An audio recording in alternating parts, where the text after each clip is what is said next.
Bapalah pemilik kuasa itu. Yesus diberi kuasa karena dia hanya anak manusia. Dia diberikan sebab dia bukan Tuhan. Jadi saudaraku, berhenti melakukan kesaksian-kesaksian selama 2000 tahun sebagai kesaksian bohongan. Jangan. Salam satu Tuhan.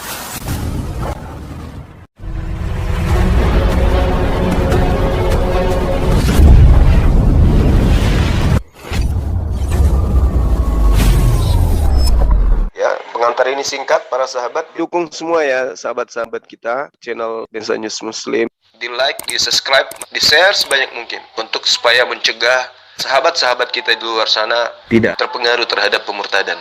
Semoga Allah memberikan selalu sikap istiqamah. Salam satu Tuhan, Allahu Akbar. Kesaksian Yesus itu adalah berdasarkan apa? Perutusan Bapa. Makanya Yesus mengatakan begini, aku mengatakan sebagaimana Bapa mengatakannya kepadaku. Aku mengajarkannya sebagaimana Bapa mengajarkannya kepada aku. Makanya itu aku katakan. Makanya dalam Yohanes 17 dikatakan begini, segala firman yang telah engkau ucapkan telah aku sampaikan kepada mereka. Makanya Yesus tidak berfirman atau tidak berkata-kata berasal dari dirinya sendiri. Itu jawaban saya. Ya, itu sudah betul, saudaraku. Itu malah menguatkan argumentasi saya. Bahwa Yesus itu mengatakan, kalau aku menghakimi, maka kesaksian penghakimanku itu betul. Sebab aku tidak seorang diri. Bukankah di dalam kitab Taurat dikatakan dua saksi adalah sah? Aku dan Pak yang menjadi saksinya. Nah sekarang, yang saya bahas tadi ini adalah terkait Al-Quranul Karim. Cakupan itu. Ketika dia ditanya, adakah engkau mengajarkan manusia mempertuhankan dirimu, menyembah dirimu, mengibadahi dirimu, selain daripada aku? Nabi Isa mengatakan, tidak pernah. Aku tidak pernah mempersaksikan sesuatu yang bukan kemudian hakku untuk aku persaksikan. Nah, Bible pun mengatakan hal seperti itu. Yesusnya berkata, kalau aku bersaksi tentang diriku sendiri, maka kesaksianku itu tidaklah benar. Berarti bohong. Ngapa yang mempersaksikan tentang apapun yang aku ajarkan? Kan begitu poinnya. Di data nomor 37-nya. Bapa yang mengutus aku, dialah yang bersaksi tentang aku. Nah sekarang, membahas tentang kaidah yang saudara katakan tadi, Yohanes 17 nomor 8. Itu tidak salah. Bahwa dia mengatakan segala firman yang engkau berikan. Yesus yang berbicara, Bapa yang memberikan firman. Yesus yang menyampaikan firman, murid yang menerima firman. Setelah murid menerima firman, Bapa mempersaksikan. Yesus mengiyakan. Murid percaya. Apa itu? Yesus Rasul, utusan Tuhan. Itu kesaksian mereka. Kesaksian Bapa, kesaksian Yesus, kesaksian murid. Katolik, Protestan, dan sekte yang lain mempersaksikan Yesus adalah Bapa itu sendiri. Adakah Yesus pernah mengatakan itu? Adakah Yesus pernah mengajarkan itu? Adakah Yesus pernah mendoktrinkan hal itu? Dan diiyakan oleh Bapa, dipersaksikan oleh Bapa? Di mana itu tertulis? Sedangkan kata Yesus, kalau aku bersaksi tentang diriku sendiri, aku adalah Tuhan yang mengosongkan diri turun ke bumi, mengambil rupa manusia, bla bla bla. Kalau aku bersaksi dan mengatakan hal itu, tanpa ada kesaksian Bapa yang mengutus aku, maka kesaksianku itu benar, itu salah, tidak benar. Lalu bagaimana kalau Paulus yang bersaksi? Bukan Yesus. Paulus yang bersaksi dan Bapa tidak mempersaksikan apa yang dipersaksikan oleh Paulus. Apakah itu betul? Ku Yesus levelku lebih tinggi daripada Paulus. Ku yang lebih tinggi levelnya ketika bersaksi, tanpa Bapa mempersaksikan kesaksianku itu, alias aku bersaksi sendiri dari diriku sendiri, maka kesaksianku itu tidak benar. Aku Yesus loh, yang lebih tinggi dari Paulus. Lalu bagaimana jikalau Paulus yang mempersaksikan sendiri tanpa persaksian Yesus, tanpa persaksian Bapa? Apakah bisa diterima? Bagi orang yang percaya kepada Yesus tidak mungkin terima. Tapi bagi yang percaya kepada Paulus, terima-terima aja. Ini data, Ben. Ini data. Makanya saya mengatakan bahwa kesaksian Yesus itu wajib. Ya Bani Israel, inni Rasulullahi ilaikum. Itu jelas itu. Wa isqala Isa bin Maryam, ya Bani Israel, ini Rasulullahi ilaikum. Matius 15 nomor 25, Matius 10 nomor 5, nomor 6. Yesus berpesan kepada ke-12 muridnya agar jangan ke bangsa lain, melainkan ke domba-domba yang hilang dari bangsa Israel. Itu kesaksian Yesus. Nah sekarang kesaksian yang diajarkan oleh bapak-bapak gereja, bapak-bapak pendeta, bapak pastor, kalau berbicara tentang Yesus, wow, lebih Yesus daripada Yesus. Dia lebih mengotak-atik kemudian pikiran Tuhan, melampaui Tuhan. Yesus adalah, Yesus adalah, Yesus. Yesus mempersaksikan hal itu enggak? Dan kalau Yesus mempersaksikan hal itu, Bapa Elohim yang mengutusnya juga mempersaksikan itu enggak? Ya kalau enggak, ya renungkan, pikirkan sendiri. Kalau percaya kepada Yesus, inilah anakku yang kukasihi, kepadanya aku berkenan. Barang siapa yang percaya kepadanya tidak akan binasa, melainkan memperoleh hidup yang kekal. Ya kalau percaya, kudu cerminannya, kiblatnya, kudu wajib lisannya Yesus. Jangan yang lain. Dan kalaupun itu lisannya Yesus tidak dibarengi oleh kesaksian Bapa, maka tertolak. Nah, tentang kekristenan, tentang Katolik, tentang Advent, ibadah Minggu, makan babi, tidak bersunat, rasulkan Paulus, kitabkan bla bla bla. Ada nggak kesaksian Bapak tentang hal tersebut? Sampai sekarang saya belum menemukan itu, kawan-kawan. Silakan. Baik. Tadi dikatakan Yesus ada saksi dua, yaitu dirinya dan Bapa. Bapa sudah bersaksi waktu pembaptisan dalam Matius 3 ayat 17. Lalu terdengarlah suara dari sorga yang mengatakan, inilah anakku yang kukasihi, kepadanya lah aku berkenan. Kemudian Matius 17 ayat 5. Dan tiba-tiba sedang ia berkata-kata, turunlah awan yang terang menangi mereka, dan dari dalam awan itu terdengar suara yang berkata, inilah anakku yang kukasihi, kepadanya lah aku berkenan, dengarkanlah dia. Karena itulah makanya kami mempercayai bahwa Yesus adalah anak Allah, sebagaimana dia mengatakan bahwa aku adalah anak Allah. Karena itulah makanya karena dia mengatakan bahwa Bapaknya, seperti dalam Yohanes 5 ayat 17, tetapi ia berkata kepada mereka, Bapakku bekerja sampai sekarang, maka aku pun bekerja juga. Karena dia mengatakan Bapaknya adalah Tuhan, Bapaknya adalah Allah itu sendiri, maka ayat 18, sebab itu orang-orang Yahudi lebih berusaha lagi untuk membunuhnya, bukan saja karena ia meninggalkan hari Sabat, tetapi juga karena ia mengatakan bahwa Allah adalah Bapaknya sendiri dan dengan demikian menyamakan dirinya dengan Allah. Pengakuan bahwa dia adalah anak Allah adalah pengakuan dari Bapa yang surga, dan Yesus mengkonfirmasi itu dalam Yohanes 5. Apa alasannya? Ini alasannya.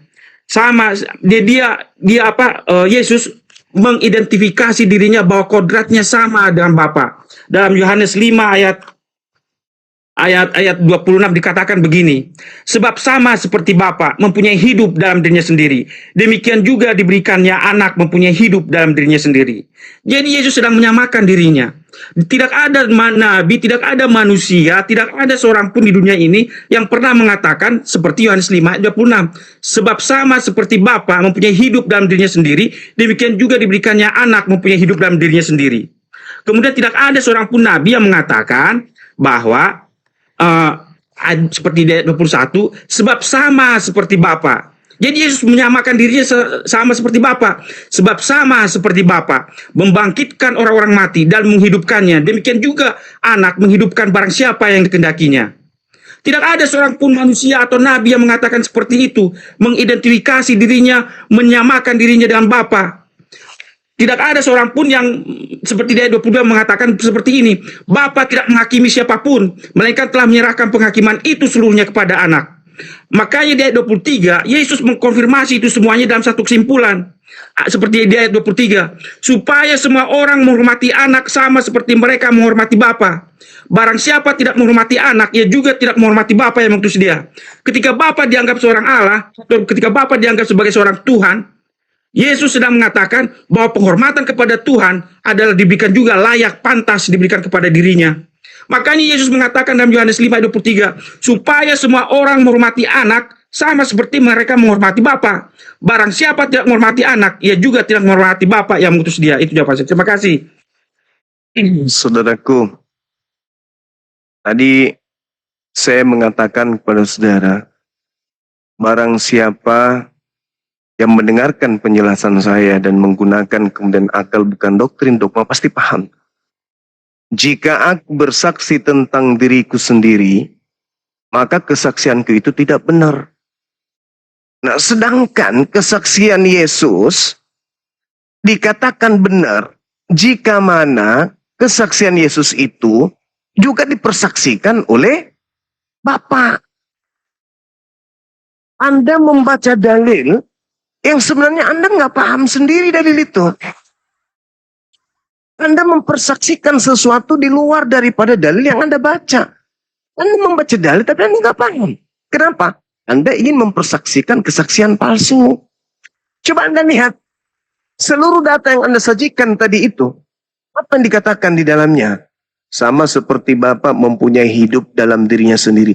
Demikian juga diberikannya hidup kepada Yesus. Ada berapa yang hidup di situ? Ada 2. Ada 2. Bukan 1. Data selanjutnya 27 Anda baca. Dan dia telah memberikan kuasanya untuk menghakimi. Karena apa? Karena Yesus adalah anak manusia. Bapak anak manusia enggak? Bukan. Berarti Bapak tidak diberikan kuasa. Kenapa? Karena Bapaklah pemilik kuasa itu. Yesus diberi kuasa karena dia hanya anak manusia. Jadi Anda mempersaksikan sesuatu yang tidak sesuai dengan kesaksian Bapa dan juga tidak sesuai dengan kesaksian Yesus. Ketika dikatakan dia diberi kuasa untuk menghakimi, memberi kuasa menghidupkan orang, mengampuni dosa orang sekalipun, itu karena apa? Karena dia anak manusia. Maksudnya apa? Dia diberikan sebab dia bukan Tuhan. Kalau dia Tuhan tidak diberikan. Justru karena dia diberikan dalam bahasa Yunani didome, diberikan, maka Yesus mampu melakukan itu karena dia diberikan kuasa itu. Kalau tidak diberi kuasa ya nggak bisa. Aku tidak dapat berbuat apa-apa dari diriku sendiri. Baca nomor 30-nya. Bisa nggak Bapa pencipta langit dan bumi mengatakan seperti itu? Ya nggak bisa. Jadi saudaraku, berhenti melakukan kesaksian-kesaksian tipu-tipu. Berhenti melakukan kesaksian-kesaksian selama 2000 tahun sebagai kesaksian bohongan. Jangan. Jangan. Yesus mengatakan kalau aku bersaksi tentang diriku sendiri, maka kesaksianku itu tidak benar. Apa kesaksian Yesus? Bapa yang mengutus aku. Aku diberi kuasa disebabkan karena aku adalah manusia. Aku diberi hidup. Oleh siapa? Oleh Bapa. Kalau tidak diberi hidup, hidup enggak aku. Ya hidup. Jadi kesaksiannya itu loh yang harus kita percaya. Bukan kesaksian doktrin dogma dari gereja. Supaya kita ini bisa selamat. Apa yang diucapkan, kudu wajib disahkan oleh Bapaknya. Jadi apapun yang Anda katakan, doktrin, dogma. Tidak ada itu saudara, nggak ada. Dalil yang Anda bawa, jika Anda kemudian menganalisanya dengan akal, bukan doktrin, Anda sudah sembuh. Nggak sakit lagi. Sebab sama seperti Bapa mempunyai hidup dalam dirinya sendiri, demikian juga diberikannya kepada anak, supaya mempunyai hidup dalam dirinya sendiri. Kalau di situ Bang Suma, sama seperti Bapa memiliki hidupnya sendiri, demikian juga Bapa memberikan hidup kepada Bang Suma hidup sendiri. Sama. Apakah berarti Bang Suma ini adalah Bapak? Kan lucu. Yesus kalau tidak diberi hidup, mampus, mati dia. Namanya dia manusia. Kenapa dia diberi kuasa menghakimi? Karena dia adalah anak manusia. Bapak itu anak manusia ya? Bukan. Berarti Bapak dan Yesus tidak satu hakikat. Makanya mari yuk kita bersaksi. Hidup kekal itu adalah mereka manusia mengenal Bapa Elohim, satu-satunya Tuhan yang benar. Jangan Anda tambah. Cuma satu. Lalu Yesus di mana kalau begitu? Oh, Yesus harus dikenal sebagai utusan doang. Baru bisa memperoleh hidup yang kekal. Begitu saudara, kesaksian yang benar itu begitu. Jangan Yesus adalah reinkarnasi Tuhan, tiupani Tuhan. Alah. Kesaksian Yesus dong yang harus kita ikuti. Hidup kekal itu adalah mereka mengenal Engkau satu-satunya Tuhan yang benar. Dan mengenal diriku sebagai apa? Sebagai utusanmu. Itu kesaksian masuk surga. Itu kesaksian hidup kekal. Jangan lagi embel-embeli. Oh, kami juga begitu Bang Suma. Tapi ada tapinya. Kalau di gereja kami nyembah dia loh. Berarti bohong. Sekira begitu Bang, silakan. Silakan Pak Jasper. Semangat Pak Jasper. Silakan. Semangatnya terus saya. Kalau dikasih kesempatan. Iya, semangat. Oke, baik, saya jawab. Ketika Bapa mengatakan bahwa inilah adalah anakku yang kukasihi, kepadanya lah aku berkenan. Yesus mengatakannya itu sekali lagi dalam Matius 26 ya, ayat 63 sampai 64. Tetapi Yesus tetap diam. Lalu kata imam besar itu kepadanya, "Demi Allah yang hidup, katakanlah kepada kami, apakah engkau Mesias anak Allah atau tidak?" Jawab Yesus, "Engkau telah mengatakannya, akan tetapi aku berkata kepadamu, mulai sekarang kamu akan melihat anak manusia duduk di sebelah kanan yang maha kuasa dan datang di atas awan-awan di langit." Nah, mengapa Yesus mengatakan seperti itu? Karena dia mengidentifikasi dirinya dalam Daniel 7, bahwa seperti dalam Daniel 7 yang mengatakan seperti begini, sebentar ya. Dalam Daniel 7 dikatakan begini, sebentar. Matius, tadi saya baca di mana? Matius, jadi dalam 14. sebentar. Ya, kelewatan. Sebentar. Hati-hati bersaksi bohong Bang. Sebentar. Nah, tetapi Yesus tetap diam. Lalu kata imam besar itu kepadanya, "Demi Allah yang hidup, katakanlah kepada kami, apakah engkau Mesias anak Allah atau tidak?"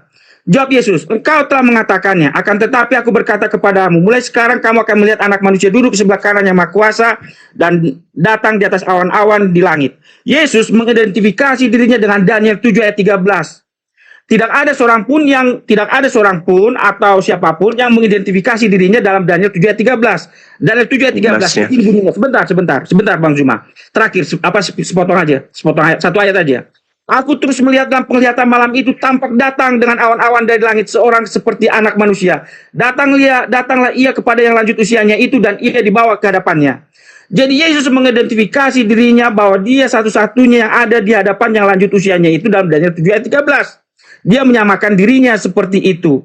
Nah, jadi kalaupun misalnya Bang Zuma ya berani mengatakan seperti kata Yesus tadi, seperti Bapa memiliki hidup dalam dirinya sendiri, dan Bang Zuma mengatakan seperti itu, berani seperti itu, Bang Zuma harus bisa mempertanggungjawabkannya itu. Nah, kalaupun misalnya Bang Zuma berani mempertanggungjawabkannya itu di hadapan ini sekarang, tetapi apakah berani seperti yang ditulis oleh kitab Injil Sinoptik itu, 4 Injil itu mengatakannya seperti itu? Beranikah Bang Zuma mengatakan membangkitkan orang mati? Beranikah Bang Zuma mengatakan aku akan membangkitkan orang yang di akhir zaman? Penghakiman ada di tanganku. Kalau berani Bang Zuma mengatakan seperti itu, hati-hati Bang Zuma. Itu aja saya ucapkan. Karena apa? Karena Anda sedang menyandingkan diri Anda, sedang berhadapan dengan apa? Anak Allah. Itu jawaban saya. Terima kasih.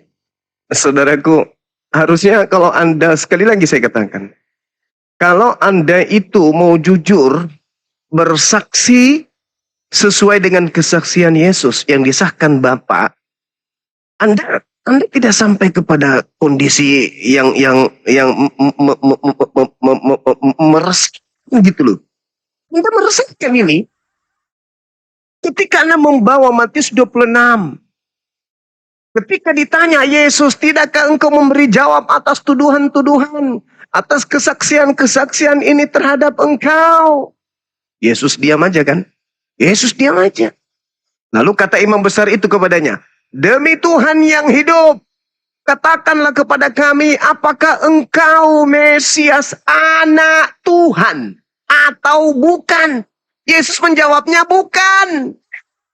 Astagfirullahaladzim, ya Allah ya Karim. Ditanya sama Imam Kayafas, apakah ente anak Tuhan atau bukan? Yesus mengatakan apa? Bukan. Apa buktinya dia mengatakan bukan? Ya Anda sudah menjawabnya tadi. Apakah engkau adalah anak Elohim? Apa jawabnya? engkau telah mengatakannya. Akan tetapi aku berkata kepadamu, akan tetapi aku berkata kepadamu, mulai sekarang kamu akan melihat anak manusia. Bukan. Apakah engkau anak Allah? Bukan. Kau anak manusia. Itu kesaksian Yesus. Itu kesaksian Yesus. Pada hari ini telah lahir bagimu. Lahir dari siapa? Dari manusia. Siapa manusianya? Maria. Ya Allah ya Karim. Mana kesaksian bapaknya? Baca Matius 1. Nomor 18 sampai 31. Pada Yusuf, apa dikatakan? Maria akan melahirkan anak laki-laki, anak manusia. Hendak kau beri dia nama siapa? Yesus. Tuhan Bapa bersaksi Yesus anak manusia. Malaikat datang, Maria melahirkan anak manusia. Yesus mengatakan dirinya anak manusia. Kristen mengatakan Yesus anak Allah. Sama seperti orang-orang Farisi.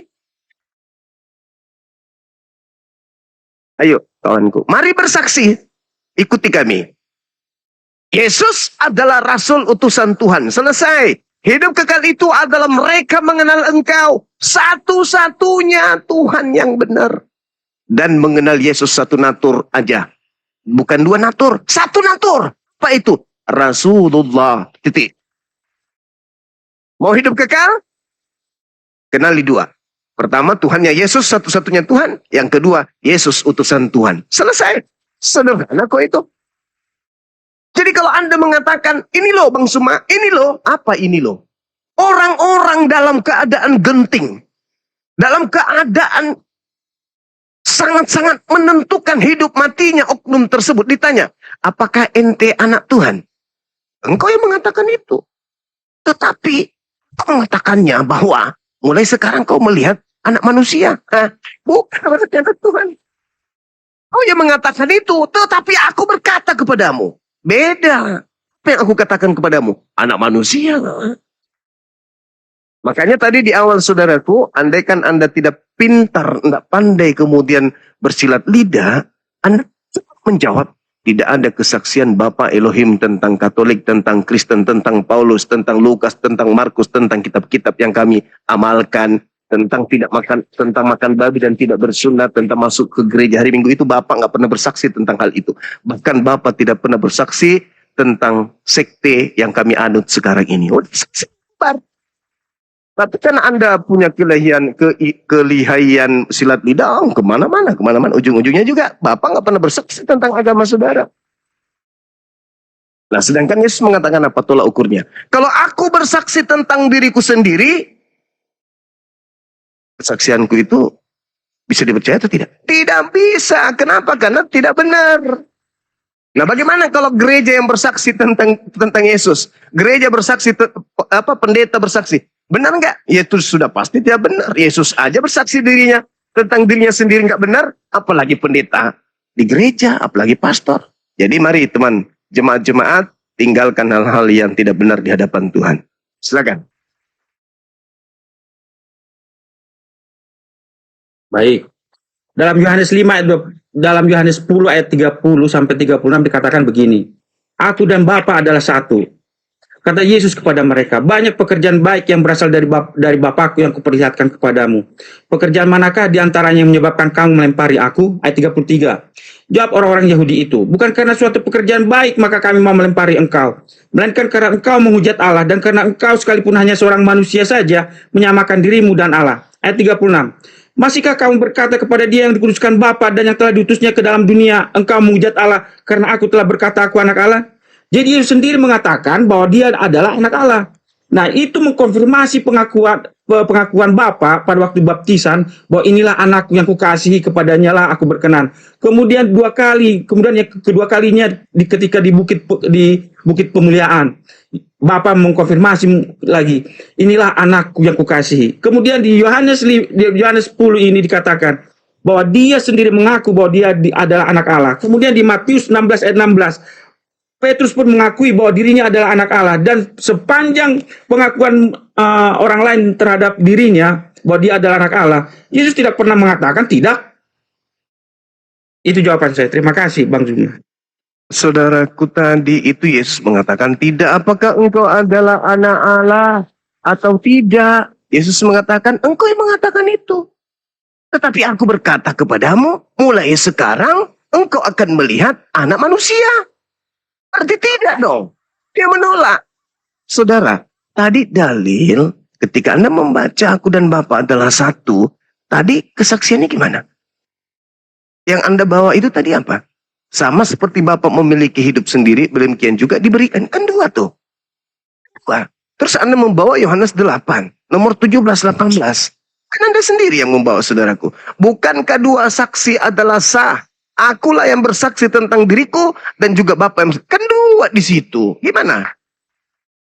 Kemudian, kalau Anda memahami Yesus itu aku dan Bapa adalah satu, berarti Yesus itu adalah Bapa.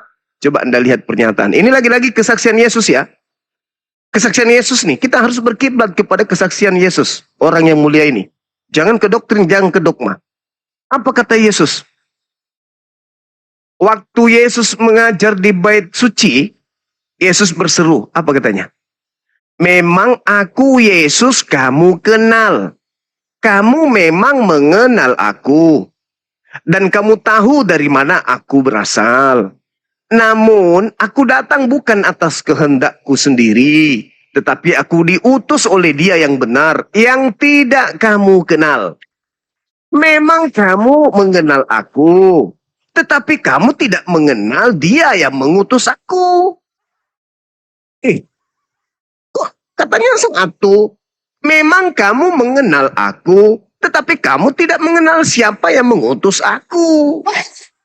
Aku kenal Dia, sebab aku datang dari Dia, dan Dialah yang mengutus aku. Dalil itu, Bung. Yohanes 7, 28, 29.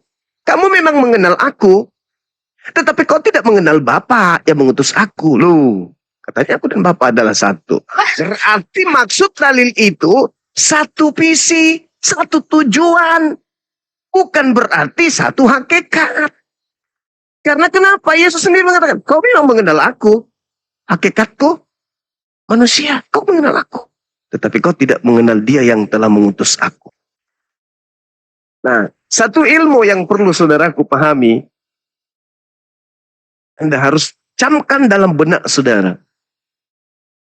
Ketika orang Yahudi dari zaman Abraham sampai kepada hari ini, ketika mereka disebut sebagai anak Elohim atau anak Bapa, itu artinya hamba Bapa. Abdi. Bukan anak dalam perspektif pendekatan biologis. Jadi Anda memahami Yesus itu adalah anak Allah, oh Dia Allah. Karena anak kambing adalah kambing, anak sapi adalah sapi. Berarti anak Tuhan adalah Tuhan. Bukan begitu. Orang Yahudi menyebut dirinya sebagai anak-anak Elohim, artinya hamba-hamba Elohim. Hamba yang mana? Hamba yang suci, hamba yang kudus, hamba yang senantiasa membuat Bapa berkenan terhadap dirinya. Baca Amsal 3 nomor 11-12. Ini pelajaran. Baca Kisah Para Rasul 4 nomor 30. Ini pelajaran. Yesus itu adalah hamba yang suci. Makanya dia disebut anak. Karena dia intim dengan Bapa yang telah mengutus dirinya. Kenapa disebut Bapa Tuhan? Kenapa mereka menyebut Tuhan itu Bapa? Bapa itu adalah pembimbing, pengayom, penggembala, penuntun, pemberi, pengayom, pelindung. Itu Bapa. Nah, Bapa ini, Tuhan ini adalah yang menaungi Bani Israel. Maka Bani Israel disebut sebagai anak-anak Bapa, anak-anak Elohim. Bukan berarti mereka adalah seperti kambing, anak ayam. Bukan begitu. Dipahami dulu itu, saudaraku. Jadi sekali lagi saya katakan, aku dan Bapa adalah satu. Di data lain, Yesus berkata, aku dan Bapa adalah dua. Saya kasih lagi data. Di mana Yesus mengatakan, aku dan Bapa adalah dua. Yohanes 8, nomor 29. Bapa mengasihi aku, Bapa mengasihi aku dan dia tidak membiarkan aku seorang diri. Nah, tidak membiarkan aku seorang diri maksudnya apa itu? Berdua. Begitu saudara. Jadi mari kita kembali kepada kesaksian Yesus. Jangan kepada kesaksian gereja. Karena kesaksian gereja Yesus tidak bersaksikan. Apalagi Bapa. Demikian. Nah, mengapa Yesus mengatakan bahwa dia adalah anak Allah? Yohanes 8 ayat 42. Kata Yesus kepada mereka, jikalau Allah adalah Bapamu, kamu akan mengasihi aku, sebab aku keluar dan datang dari Allah. Dan aku datang bukan atas kehendakku sendiri, melainkan dialah yang mengutus aku. Jadi Yesus, mengapa disebut anak Allah? Karena dia datang dan keluar dari Bapa. Makanya, karena itulah Bapa mengutus anaknya. Makanya Yesus sendiri mengakui dalam Yohanes 3 ayat 16 dikatakan begini. Yohanes 3 ayat 16 dikatakan begini ya. Karena begitu besar kasih Allah akan dunia ini, sehingga ia telah mengaruniakan anaknya yang tunggal, supaya setiap orang percaya kepadanya tidak binasa, melainkan beroleh hidup yang kekal. Jadi Bapa mengutus anaknya. Makanya Yesus mengatakan, aku keluar dari Bapa. Jadi bukan seperti manusia dari dunia atau dari debu tanah. Sedangkan Yesus dari dirinya Bapa itu sendiri dia keluar. Makanya Yesus disebut anak tunggal Bapa, anak tunggal Allah. Dalam Yohanes 1 ayat 14 dikatakan begini, Yohanes 1 ayat 14. Firman itu telah menjadi manusia dan diam di antara kita. Dan kita telah melihat kemuliaannya, yaitu kemuliaan yang diberikan kepadanya sebagai anak tunggal Bapa. Jadi anak tunggal, anak satu-satunya Bapa, anak satu-satunya Bapa. Jadi dia anak satu-satunya yang keluar dari Bapa. Makanya kalau bahasa Yunani mengatakan monogenes, atau satu-satunya yang dilahirkan atau diperanakan oleh Bapa. Atau bahasa Inggrisnya mengatakan the only begotten son. Satu-satunya anak satu-satunya yang dilahirkan atau diperanakan atau keluar dari Bapa, yang memiliki kodrat yang sama dengan Bapa. Itu jawaban saya. Saudaraku, lagi-lagi kalau Anda tidak dikuatkan doktrin dogma nih, terlanjur Kristen, maka Anda sebenarnya malu menggunakan data Yohanes 8:42 itu. Kenapa di situ Yesus mengatakan apa? Aku datang bukan atas kehendakku. Udah gugur. Berarti dia itu bukan satu kodrat, satu hakikat dengan Bapa. Karena Bapa cuma memiliki satu kehendak. Bapa itu memiliki satu kehendak dalam dirinya, tidak mungkin dua. Kalau Bapa memiliki dua kehendak dalam dirinya, gimana itu? Itu nggak mungkin. Bapa cuma memiliki kehendak satu. Ketika Bapa mengatakan A, B, nggak ada. Mana A atau B ya? B. Yang satu mengatakan A, yang satu mengatakan B. Mana? Bingung bapaknya. Bisa gila sih Bapak. Aku jadi manusia, aku datang ke bumi bukan atas kehendakku. Ya, kenapa Yesus itu dikatakan sebagai firman yang keluar dari Bapa? Karena Yesus itu bukan kehendak siapa-siapa selain kehendak Bapa. Maria lagi melamun nih, Maria di kandang kambing. Melamun, dia berpikir. Maria berkata dalam dirinya, aku ingin melahirkan seorang anak. Hamil dan melahirkan anak. Kehendak Maria. Atau Yesus yang berkata di keilahiannya dia, aku hendak turun ke bumi ke rahim seorang wanita bernama Maria. Kedatangannya kehendaknya dia sendiri. Atau ada Yusuf, bapak tiri. Maria lagi tidur kan? Aku ini deh sekte dia biar dia hamil. Berarti kehamilan Maria kehendak Yusuf. Kenapa dikatakan dia datang dari Bapa? Maksudnya Yesus itu adalah ide, buah pikiran Bapa, bukan Maria, bukan Yusuf, bukan Yesus itu sendiri. Aku datang bukan atas kehendakku, bukan atas kehendak Maria, bukan atas kehendak Yusuf, bukan. Termasuk aku. Tetapi itu semata-mata adalah kehendak Bapa. Aku keluar dari Bapa dan datang dari Bapa. Maksudnya bukan datang dari ide ibuku, bukan datang ide bapak tiriku, tetapi itu murni salam yang ada datang dari Bapa melalui Roh Kudus. Gabriel datang kepada ibuku pada bulan ke-6 memberitakan bahwa ibuku harus hamil. Ini murni keluar dari Bapa. Bukan keluar dari gagasan ide manusia. Bapak ibuku aja kaget, kok bisa aku hamil? Apa kata Gabriel? Tuhan yang maha kuasa yang menghendaki, dia yang berkenan di atasmu, maka hamil. Tak ada yang bisa melakukan. Itu yang dimaksud abangku. Jadi kita mempersaksikan iman kita, kudu selaras dengan kesaksian Yesus, wajib selaras kesaksian itu dengan kesaksian Bapa. Inilah anakku. Maksudnya apa? Inilah ide yang berasal dari aku.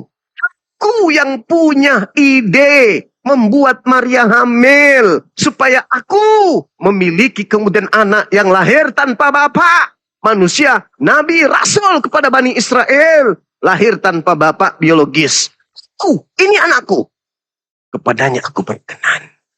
Siapa yang percaya padanya tidak binasa memperoleh, kecuali melainkan memperoleh hidup yang kekal. Lah kesaksiannya harus percaya dong. Katanya, barang siapa yang percaya kepada anakku. Maksudnya, kepada kesaksiannya. Nah, sekarang kita menjadi Kristen, menjadi Katolik atas kesaksian sopo. Bapak kagak, Yesus kagak. Kita ke gereja berkumpul dengan orang-orang yang berkulup. Makan babi itu berdasarkan kesaksian siapa? Yesus kagak, Bapak kagak. Lalu kita bermimpi masuk surga. Mengenal agama kita aja Bapak kagak. Mengenal hari raya kita aja Yesus dan Bapak kagak. Kita ini mimpi masuk surga. Gimana ceritanya? Maka mari saudara-saudaraku, kita bersaksi iman ini di hadapan pencipta langit dan bumi. Selaraskan ritme gelombang apa yang Yesus ajarkan kepada kaumnya Bani Israel. Lontar dari mulutnya sendiri. Itulah yang kita imani seharusnya hari ini. Jangan yang lain. Kembali ke dalam Yohanes 5:31. Jikalau aku bersaksi tentang diriku sendiri, maka kesaksianku itu tidak benar. Andai saja Yesus bersaksi sendiri, aku adalah Mesias, aku adalah Firman, aku adalah. Tanpa ada kesaksian Bapa, apa kata Yesus? Jangan kamu percaya, itu nggak benar. Harus kudu ada validasi, ada kemudian pengesahan dari Bapa. Iman Kristen ada kesaksian Bapa nggak? Katolik ada kesaksian Bapa nggak? Ibadah Minggu ada kesaksian Bapa nggak? Nyembah Yesus ada kesaksian Bapa nggak? Natalan ada kesaksian Bapa nggak? Ada nggak? Makan babi ada kesaksian Bapa nggak? Tidak bersunat ada kesaksian Bapa nggak? Merasulkan Paulus ada kesaksian Bapa nggak? Nggak ada. Nggak ada. Sama sekali nggak ada. Nggak ada. Mau selamat nggak? Ikuti kesaksian Yesus. La ilaha illallah. Yesus Rasulullah. Selesai. Baik ya. Ini pamungkas terakhir lah ya. Yohanes 5 ayat 23 ya, dikuatkan supaya semua orang menghormati anak sama seperti mereka menghormati Bapa. Barang siapa tidak menghormati anak, ia juga tidak menghormati Bapa yang mengutus dia. Yohanes 8 ayat 54. Jawab Yesus, jikalau aku memuliakan diriku sendiri, maka kemuliaanku itu sedikit pun tidak ada artinya. Bapakulah yang memuliakan aku. Tentang siapa kamu berkata dia adalah Allah kami. Makanya Yesus mengatakan dalam Yohanes 10, aku adalah anak Allah. Karena mengapa? Karena 2 kali Bapa mengatakan, inilah anakku yang kukasihi, kepadanya lah aku berkenan. Kemudian dalam Yohanes 17 ayat 2 sampai 5 ya, seperti yang biasa kalian kutip. Sama seperti Bapa telah memberikan kepadanya kuasa atas segala yang hidup.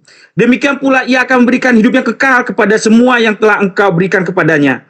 Inilah hidup yang kekal itu, yaitu, jadi hidup kekal itu ini, definisi hidup kekal itu ini, yaitu satu, bahwa mereka mengenal engkau satu-satunya Allah yang benar, dan yang kedua, mengenal Yesus Kristus yang telah engkau utus. Jadi kita akan hidup kekal kalau kita mengenal dua ini, satu-satunya Allah yang benar dan mengenal Yesus Kristus yang telah engkau utus.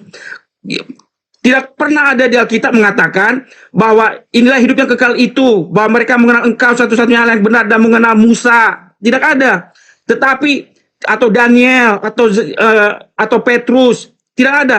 Tetapi Yesus berani mendefinisikan dirinya dalam Yohanes 17, inilah hidup yang kekal itu, yaitu bahwa mereka mengenal engkau satu-satunya Allah yang benar dan mengenal Yesus Kristus yang telah engkau utus. Ayat 4.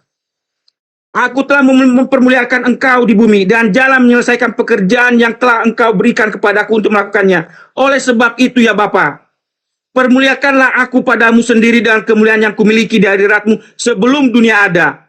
Apa itu kemuliaan anak sebelum dunia ada? Yohanes 1 ayat 1. Pada mulanya adalah firman. Firman itu bersama-sama dengan Allah dan firman itu adalah Allah. Ayat 2. Ia yang pada mulanya bersama-sama dengan Allah. Kemudian ayat 14. Firman itu menjadi manusia. Di ayat 10. Dan segala milikku adalah milikmu. Dan milikmu adalah milikku. Dan aku telah dipermuliakan di dalam mereka. Karena itu apa? Yohanes 5 ayat 43. Ini kesimpulan pembicaraan kita. Aku datang dalam nama Bapakku. Dan kamu tidak menerima aku. Jikalau orang lain datang atas namanya sendiri, kamu akan menerima dia. Jadi syarat untuk menerima hidup yang kekal itu adalah mempercayai bahwa Yesus adalah anak Allah. Itu terima kasih ucapan saya. Terima kasih Bang Zuma. Tuhan Yesus memberkati. Saudaraku, Anda lagi-lagi saya katakan kalau bukan terlanjur Kristen nih, full di dalam diri saudara doktrin dan dogma, Anda malu membawa data Yohanes 5 tadi. Kenapa saudaraku? Di situ dikatakan apa? Supaya semua orang menghormati anak. Cara menghormatinya adalah tampar, seret, tonjok, bagikan pakaian yang telanjangin, tombak, gantung, bunuh. Lalu beritakan ke orang-orang, dia telah mati dengan jalan kutuk. Karena kita, sebab ada tertulis, terkutuklah orang yang digantung di atas tiang salib. Tuh, cara menghormati anak itu gitu. Satu-satunya ajaran di atas muka bumi ini yang menghina, menghujat, merendahkan Yesus hanya agama Anda. Supaya semua orang menghormati anak. Sama seperti mereka menghormati Bapak. Bapak ini bisa ditampar rupanya. Bapak itu bisa diludahin gitu. Bisa ditonjok, bisa diseret. Diarak seperti maling motor. Siapa tidak menghormati anak? Dia juga tidak menghormati Bapak. Agama Kristen ini berasal dari mana? Oh, berasal dari agama yang mana agama ini percaya kepada orang-orang yang menghormati Yesus loh. Ini agama Kristen adalah agama yang sangat menghormati Yesus. Buktinya, ketika orang-orang membunuh Yesus, ketika orang-orang menampar Yesus, mereka tidak berkongkol, mereka marah loh. Oh, mereka sangat menghargai anak. Saudaraku, kesaksian-kesaksian palsu, tipu muslihat, kerja iblis merasuki Yudas dalam kaidah kekristenan adalah suatu tindakan yang terbukti dan berhasil. Dengan kata lain, Kristen berasal dari kesaksian-kesaksian palsu orang-orang Yahudi, imam-imam kepala. Kristen adalah agama yang dibangun dari tipu muslihat orang-orang Farisi di mahkamah agama. Dan konsep kekristenan berasal dari berhasilnya iblis merasuki Yudas. Ingat sekali lagi, andai saja Anda tidak kenyang dengan doktrin gereja, nggak terlanjur Kristen, Anda malu membaca Yohanes 5 nomor 23 tersebut. Supaya semua orang menghormati anak. Sama seperti mereka menghormati Bapa. Barang siapa yang tidak menghormati anak. Siapa yang menerima hadiah dari iblis ketika iblis berhasil menyalibkan Yesus? Siapa yang menerima hadiah dari orang-orang Farisi ketika mereka melakukan tipu muslihat terhadap Yesus? Siapa yang menerima hadiah dari imam kepala ketika mereka berhasil kemudian melakukan kesaksian palsu untuk membunuh Yesus? Kristen, bukan? Ini yang disebut kalian menghormati anak. No, kata Yesus dalam Yohanes 16 nomor 7, 8, 9, 10, 11, 12, 13, 14, 15. Apa katanya? Apabila roh kebenaran itu datang, dia akan memuliakan aku. Makanya umat Islam itu marah besar ketika orang Kristen mengusung sebuah konsep. Begitu Natalan, atau apalah acara arak-arakan itu salib, kemudian ada orang gondrong dicambuk, umat Islam itu marah besar.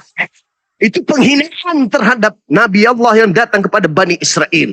Al-Quran ketika diterangkan kemudian tentang Nabi tersebut, wa ja'alani mubarakan ainama kuntuh. Aku diberkati dimanapun aku berada. Agama Kristen, Yesus sempat ditampar, diludahin, diarak kayak maling motor, lalu kemudian ditoncok, ditelanjangin, digantung, dibunuh, dan seterusnya.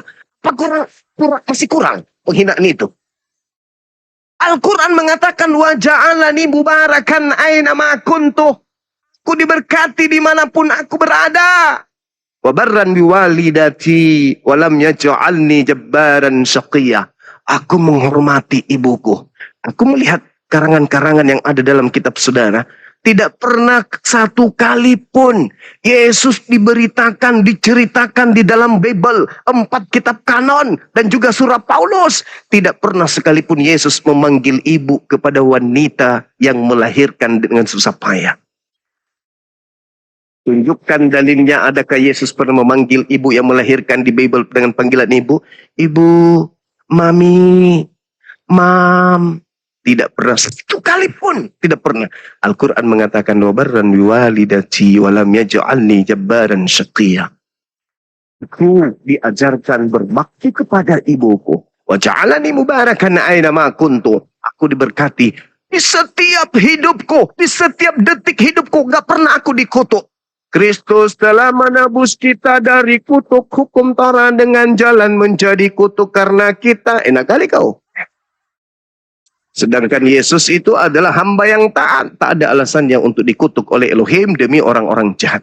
Jadi saudaraku, sekali lagi saya katakan, yuk mari kita bersaksi tentang Yesus. Akan apa kesaksian Yesus tentang dirinya? Karena di dalam pengakuan Yesus sendiri, begitu besar kasih karunia Tuhan akan dunia ini sehingga ia menganugerahkan anaknya yang tunggal. Barang siapa yang percaya kepadanya tidak binasa, melainkan memperoleh hidup yang kekal. Mari percaya kepada Yesus. Maksudnya kita ikuti kesaksiannya. Jangan kesaksian bapak-bapak gereja yang menginginkan perpuluhan. Jangan.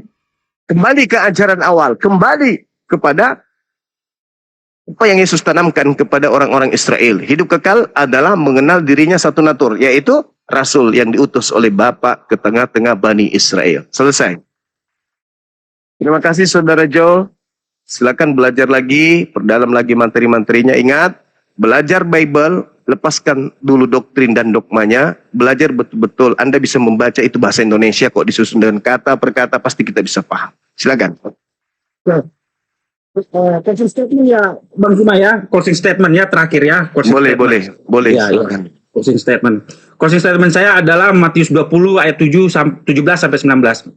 Ketika Yesus akan pergi ke Yerusalem, ia memanggil ke-12 muridnya tersendiri dan berkata kepada mereka di tengah jalan, sekarang kita pergi ke Yerusalem dan anak manusia akan serahkan kepada imam-imam kepala dan ahli-ahli Taurat, dan mereka akan menjatuhi dia hukuman mati, dan mereka akan menyerahkan dia kepada bangsa-bangsa yang tidak mengenal Allah, supaya ia diolok-olok, disesah, dan disalibkan. Dan pada hari ketiga ia akan dibangkitkan.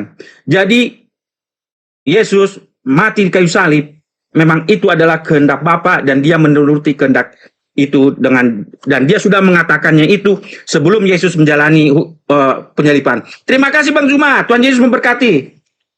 Iya saudara, baik, saya baca closing statement-nya Anda. Pengakuan Yesus di dalam Yohanes 10 nomor 18. Apa kata beliau? Tidak seorang pun yang dapat mengambil nyawaku, melainkan aku memberikannya menurut kehendakku sendiri. Aku berkuasa memberikan nyawaku dan berkuasa mengambilnya kembali. Inilah tugas yang kuterima dari Bapakku. Jadi, ketika Anda membaca dalil anak manusia dan akan dibunuh oleh mereka, Lukas 22 juga mengatakan begitu. Siapa yang bisa membunuh Yesus? Gak ada. Kecuali Yesus menggorok lehernya sendiri baru bisa. Gak ada. Tidak seorang pun yang mampu mengambil nyawa dariku, melainkan aku sendiri yang memberikan menurut kehendakku sendiri. Aku berkuasa memberikannya. Ketika terkait dengan penyaliban, baca Lukas 22 nomor 4344. Sekiranya bisa cawan ini berlalu, biarlah berlalu, tetapi bukan atas kehendakku, melainkan atas kehendakmu sendiri. Maka seorang malaikat turun ke bumi. memberikan kekuatan kepada Yesus. Sehingga Yesus semakin bersungguh-sungguh berdoa. Sehingga peluhnya seperti titik-titik darah yang jatuh ke tanah. Anda baca Ibrani 5 nomor 7. Sebagai manusia, ia telah mempersembahkan doa yang sangat-sangat kepada Tuhan yang mampu menyelamatkannya dari kematian. Dan atas kesolehannya, doanya dikabulkan. Dia tidak akan pernah mau bunuh diri. Tidak akan pernah mau. Berarti tidak ada manusia yang bisa membunuh Yesus. Jangankan manusia, iblis pun gagak. Dia terangkat ke langit sendiri. Hanya Tuhan yang bisa mengambil nyawa, yang tak ada yang lain. Sedangkan kalau Anda melihat di dalam Markus 9 ya. Nomor berapa itu? 30-31. Lalu mereka membunuh dia, dan setelah dia dibunuh, pada hari ketiga dia bangkit dari kubur. Yesus berkata dia, bukan aku, dia. Saya kira begitu saudara. Silakan Anda baca Yohanes 10:18.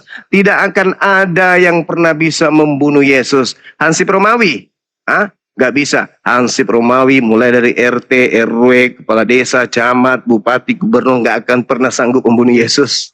Yakin dan percaya. Yesus orang mulia, dari sejak lahir aja sudah diproklamirkan oleh malaikat. Ibunya orang suci. Mulia Yesus itu, jangan macam-macam. Backingan Yesus itu bro, seluruh malaikat yang ada di langit, yang ada di bumi. Pencipta langit dan bumi backingannya. Ada yang berani bunuh, pret. Gak mungkin ada, gak mungkin. Makanya dia pede, apa kata dia? Tidak seorang pun yang bisa mengambil nyawaku daripadaku. Melainkan aku memberikannya menurut kehendakku sendiri. Aku mau gak dibunuh sama mereka? Nehi mericik itu merjahen aja. Emang dia siapa? Jadi nggak ada itu, Bung. Tapi sekali lagi, itu iman saudara, kepercayaan saudara, keyakinan saudara, saya menghargai itu. Ini cuma diskusi, supaya kita melenturkan saraf-saraf kita, agar kita kembali kepada Tuhan pencipta langit dan bumi. Bukan karena pembodohan orang-orang menginginkan duit dari kita. Tetapi betul-betul dari untaian kata demi kata yang kita kemudian pelajari, karena kita punya alat untuk memahami itu, yaitu akal dari Tuhan. Silakan.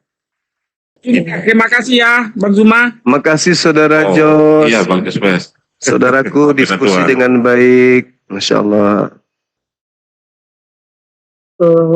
Mau nanya Bang, ini Islam itu tersebarnya melalui apa sih Bang? Islam itu tersebar melalui seruan kepada manusia untuk menyembah kepada Allah dan mendudukkan baginda Rasulullah Muhammad SAW sebagai Rasul. Jadi Islam itu disebar dengan cara dakwah, seruan kepada manusia, agar manusia itu kembali kepada fitrah, menyembah hanya kepada pencipta langit dan bumi. Begitu Bung. Sama seperti Islam masuk ke Nusantara, yaitu dengan diseru. Dengan orang yang membawanya, pedagang-pedagang Arab membawa ke Nusantara ini, ya sambil berdagang mereka kemudian mempraktekkan, memberikan contoh bagaimana menjadi hamba Tuhan dan Tuhan yang mana yang benar. Sehingga pribumi balik. Pola keagamaan para pedagang Arab ini itu benar-benar mencerminkan kedamaian. Maka mereka ya secara sadar mengikuti agama Islam itu. Begitu, Bung.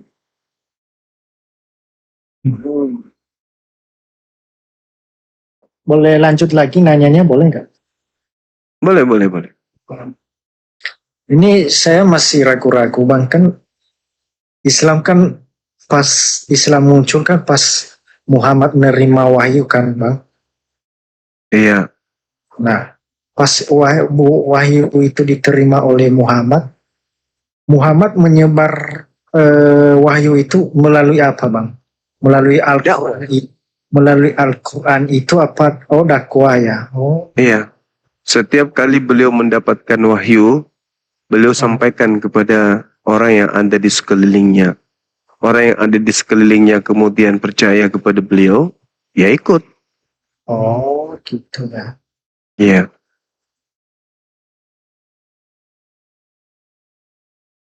Diajarkan, misalnya nih, Nabi Muhammad mengajarkan, wahai manusia, katakanlah Tuhan itu satu. Kalau ada ajakan mengatakan Tuhan itu satu, apakah saudara Aan itu mau mengikuti ajakan itu? Mau atau tidak, Bang? Ya, kalau misalnya kalau orang ngajak kita pada hal yang baik, ya kita ikuti. Ya, terkait yang tadi. Nabi Muhammad datang mengajarkan bangsa Arab penyembah dewa-dewa, penyembah kemudian patung-patung berhala, mengajarkan kul huwallahu ahad, katakanlah Tuhan itu satu, Allah itu ahad. Menurut saudara Aan, Anda ikut nggak dengan konsep itu? Atau Anda ikut Tuhan itu ada 5, Tuhan itu ada 6? Mana yang Anda ikuti? Tuhan ada 5 atau Tuhan ada 1?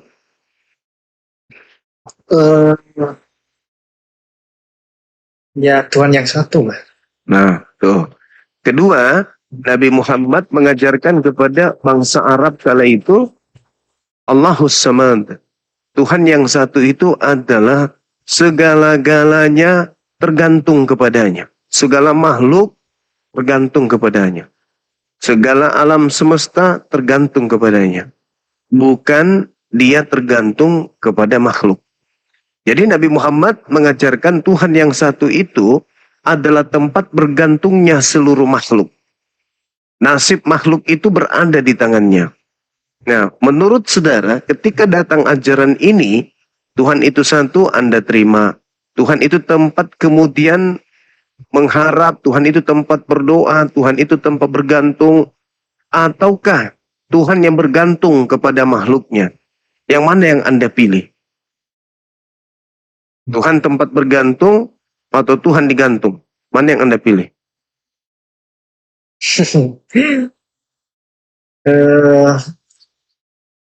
Yang pertama apa ya namanya itu ya, hidup itu tergantung Tuhan sih, Bang. Nah, 2 poin. 2 poin. Lalu kemudian Nabi Muhammad mengajarkan tuh kepada bangsa Arab. Tuhan tidak beranak, Tuhan tidak bersilsilah, dan tidak diperanakkan. Dibandingkan ada Tuhan beranak cucu, sehingga ada sepupu Tuhan, opung Tuhan, tante Tuhan. Nah, mana yang Anda pilih kira-kira ketika ajaran itu sampai kepada Anda? Tuhan tidak beranak dan Tuhan tidak diperanakkan.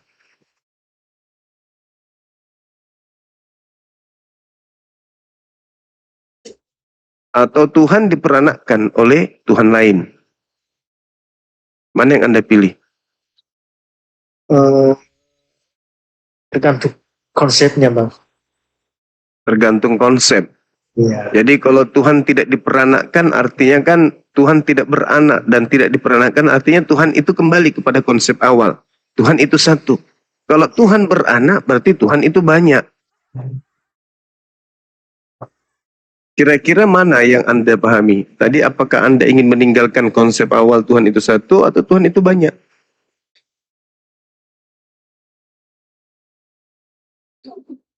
Tuhan itu satu sih, tetapi Ya, berarti lam yalid walam yulad, sama aja. Nah, yang terakhir, walam yakul lahu kufuwan ahad. Tuhan itu tidak ada yang serupa dengannya. Tak ada satupun yang sama dengan Tuhan itu. Tidak ada. Kekuatan apapun itu, kekuatan Tuhan masih di atas. Kehebatan apapun, kehebatan Tuhan masih di atas. Kuasa apapun, kuasa Tuhan masih di atas. Lam yalid walam yulad, habis itu walam yakul lahu kufuwan ahad. Tak ada sesuatu pun yang setara dengan Tuhan. Anda setuju nggak dengan itu? setuju sih, tapi saya masih ragu, Bang, di situ. Iya, nggak apa-apa, saudaraku. Katanya, Artinya bahwa andai saja Anda sesama dengan Nabi Muhammad, maka Anda pun akan ikut kepada Nabi Muhammad. Dibandingkan Anda ikut kepada agama-agama pagan yang ada di sekelilingnya. Dewa itu banyak, Tuhan itu ada beberapa pribadi, Tuhan itu bergantung kepada makhluknya, dia minta ikan kepada makhluknya, Tuhan itu diperanakkan oleh manusia, kemudian Tuhan itu serupa dengan makhluknya, sama seperti makhluk-makhluk yang lain. Nah, andaikan Anda sesama dengan Nabi Muhammad pun, Anda pun ikut menjadi umatnya. Itulah cara Nabi Muhammad menyebarkan agama Islam sampai hari ini. Begitu, saudara. Tapi kan itu ada itu Bang, pas Tuhan menciptakan manusia kan dia ngomong ke malaikatnya, mari kita menciptakan manusia yang secitra dengan kita. Bukankah Enggak gitu. bukankah itu artinya manusia itu memiliki ya, keserupaan dengan Tuhan Bang? Bukan Bukan berarti begitu. Bukan kekuatannya begitu, atau saudaraku. gimana Bang? Di situ salah terjemah. Di situ bukan kata kita, tapi itu adalah kata kami. Baiklah kami menciptakan manusia. Kami di situ, Bang, bukan kita. Beshel menu, paket matenu. Itu jelas itu. Jadi ketika dikatakan baiklah kami menciptakan manusia serupa dengan gambar kami, itu tidak dikatakan kita di sana. Kita dengan kami itu beda, Bang. Sehingga ketika dikatakan serupa dengan gambar kami, maksudnya kami menggambar, membuat sketsa. Dan setelah kami membuat sketsa, gambar kami itu kami buat betul-betul jadi manusia yang serupa dengan gambar kami ini. Sama seperti ketika seorang arsitek menggambar kemudian jembatan, lalu kemudian jembatan itu dibuatnya. Maka jembatan tersebut dibuat sesuai dengan gambar arsitek. Baiklah kami membuat jembatan serupa dengan gambar kami. Bukan berarti gambar di sini adalah kami. Bukan berarti jembatan ini serupa dengan arsiteknya. Bukan berarti Adam ini serupa dengan penciptanya. Gitu, Abang. Bukan kita yang mengatakan kami siapa Bang? Malaikat atau gimana? Nah, kalau kami itu bentuk kemuliaan. Itu bentuk kemuliaan. Artinya di situ kekuasaan. Sama seperti ketika ada pengakuan seorang yang berpidato. Atau saya nih seorang guru masuk ke kelas di hadapan murid berkata, anak-anakku besok kami ke Jakarta. Murid-murid ikut nggak? Enggak. Tapi kalau saya masuk di kelas, anak-anakku besok kita ke Jakarta. Anak-anak ikut nggak? Murid. Kita besok masuk apa? Datang Besok kita ke Jakarta. Murid-murid ikut nggak? Kalau ya ikut, kalau kita ya ikut. Ikut. Nah, Ya. artinya kami itu bisa bermakna tunggal. Cuma bahasa Indonesia tidak ada kata yang bisa sepadan dengan kata nahnu itu. Kata kami itu. Yang berupa tunggal. Tidak ada. Maka bahasa Indonesia yang timpang terhadap Al-Quran hanya bisa menggunakan kata kami. Karena tidak ada yang dalam kaidah bahasa Indonesia kami yang tunggal. Sehingga kami memahami, kami Islam menjelaskan bahwa kata kami dalam Al-Quran itu menunjukkan kebesaran Tuhan. Sama seperti seorang yang berpidato. Bapak-bapak sekalian, hari ini kami memutuskan bahwa karena mertua kami lagi sakit, maka besok kami tidak akan hadir di kantor. Kami itu siapa? Ya, orang yang bicara ini seorang diri. Jadi itu bukan berarti banyak. Contoh Anda baca di dalam Keluaran 7 nomor 1 tentang kata kami. Lalu Tuhan berkata kepada Musa, aku akan mengutus engkau Musa sebagai Elohim kepada Fir'aun. Elohim itu kan banyak. Nah, apakah Musa itu banyak? Musa cuma satu, tapi kenapa disebut sebagai Elohim? Itu bukti bahwa ternyata dalam bahasa Ibrani dan bahasa Arab, kata kami itu bisa merujuk kepada tunggal.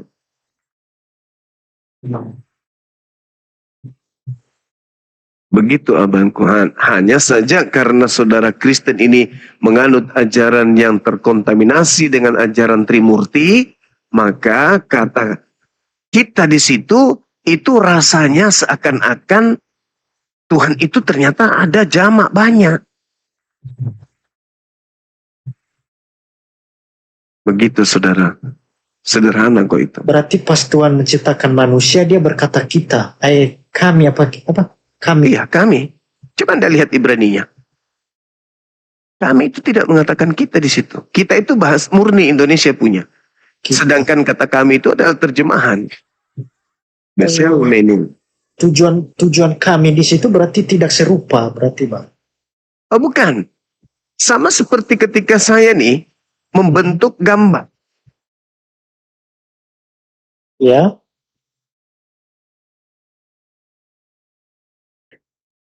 Halo, macet Bang? Gurunda hilang suara. Bangunan yang ada. Kita ulang Gurunda, hilang tadi. Jadi suaranya. Sorry. Jadi sama ketika saya punya gambar. Nah gambar saya ini. Lalu saya buat kemudian rumah, bangunan. Bangunan ini serupa dengan gambar saya.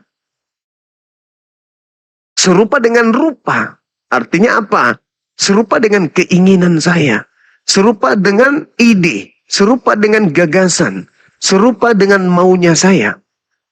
Aku ingin menciptakan Adam. Serupa dengan saya. Artinya apa? Serupa dengan gambar saya. Serupa dengan keinginanku. Bukan serupa dengan yang lain. Aku ingin membuatnya tangannya 2. Jari-jarinya masing-masing 5. Aku ingin buat kiri kanan. Bukan atas bawah. Aku ingin membuatnya kepalanya di atas, kakinya di bawah. Jadi semua yang aku gambarkan itu, aku ciptakan dalam bentuk-bentuk, dalam rupa bentuk. Maka bentuk ciptaanku itu serupa dengan gambarku. Yang artinya berbeda, gitu Bang. Ya, berbeda Bang. Masa Tuhan dengan ciptaan manusia dengan ciptaannya sama? Nggak mungkin lah. Enggak. Masa tukang kayu dengan lemari sama? Iya. Oke, baik Bang. Tapi menurut pandangan Muslim Bang, Tuhan itu fisiknya seperti apa? Sama seperti manusia punya kaki 2, punya tangan 2, atau gimana Bang? Tuhan itu tidak serupa yang tadi kan kita sudah lihat. Walam yakul lahu kufuwan ahad. Tuhan tak serupa dengan apapun. Pencipta langit dan bumi itu tidak serupa makhluk. Laisa kamitslihi syai'. Di dalam kitabnya Yahudi, data yang sama itu di 2 Samuel 7 nomor 22. Tuhan itu tidak serupa dengan apapun. Jadi kita tidak bisa menggambarkan Tuhan itu kayak mana. Kalau kita menggambarkan seperti lonjong ini botol, garis lurus kita ini seperti linggis. Kalau kita bikin coret-coretan di kertas, nah ini benang kusut. Nggak bisa. Kita nggak bisa menggambarkan Tuhan itu. Sama seperti lemari tidak bisa menggambarkan yang membuat dia. Nggak bisa. Oh gitu. Oh iya. Iya. Kalau dia serupa dengan makhluk, kita bisa gambarkan tangannya. Berarti dia makhluk. Sedangkan pencipta langit dan bumi itu bukan makhluk. Makanya Yesus mengatakan dalam Yohanes 5 nomor 37, kamu tidak pernah melihat Bapa, suaranya pun tidak pernah kau dengar. Itu.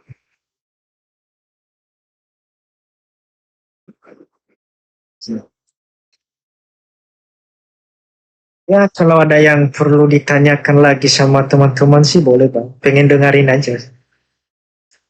Maksudnya teman-teman mau bertanya itu. Itu kan masih ada yang Oh iya boleh. gabung itu. Silakan. Oke, kita sapa Rian. Saudara Rian, selamat malam. Kristen, Muslim, saudara. Saudara Rian. Kepencet. Muslim ya, Rian. Muslim apa Kristen, saudara?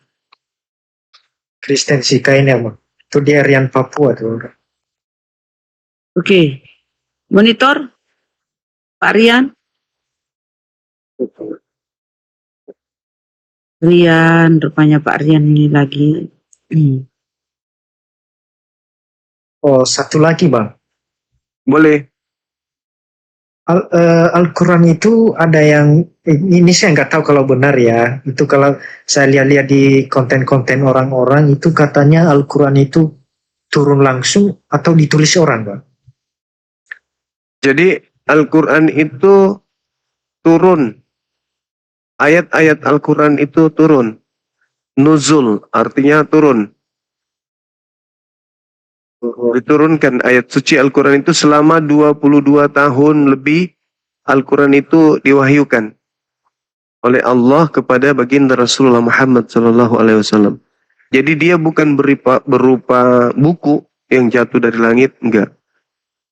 Al-Quran itu diwahyukan oleh Allah kepada Nabi Muhammad. Kemudian Nabi Muhammad mengajarkan kepada sahabat menghafalkan, memahami, mentadabburi isinya, mengimani isinya, lalu mereka menghafal, lalu mereka menulis. Oh, berarti pas turun itu bentuk kalimat. Ya betul, kalimat dalam bahasa Arab itu kata, berbentuk kata-kata, susun dia.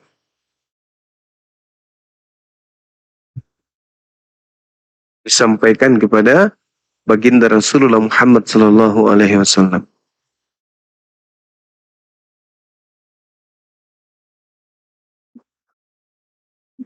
Makanya dikatakan Qul nazzalahu ruhul qudusi min rabbika bil haqq.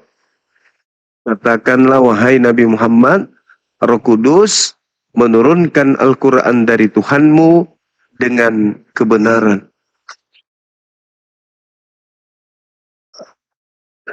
Berarti sejarah awal dunia ini, bumi ini baru tahu pas itu, Bang. Gimana?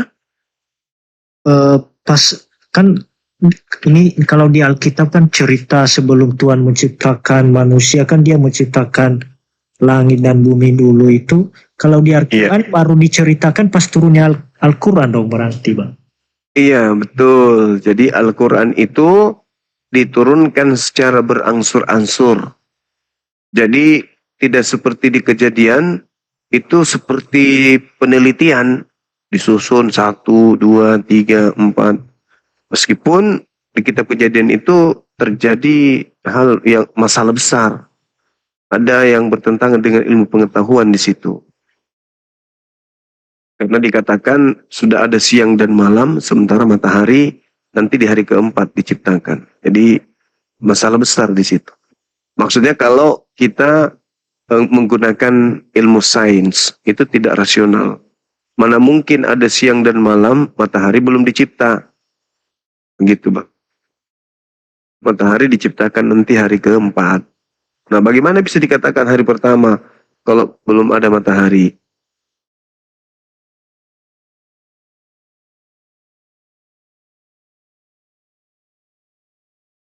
Oh, iya.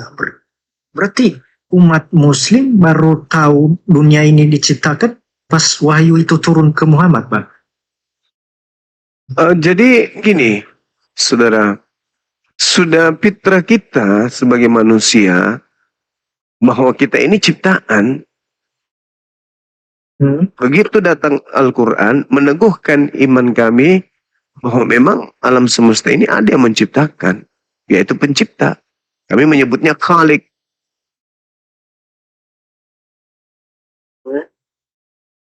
Gitu.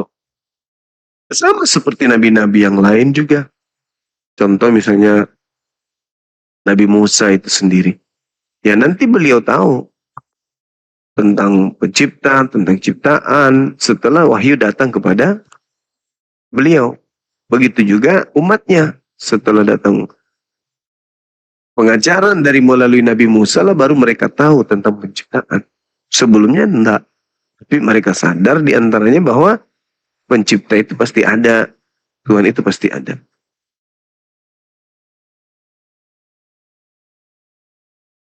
Itu kan.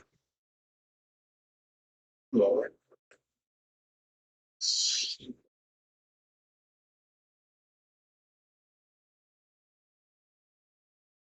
lagi?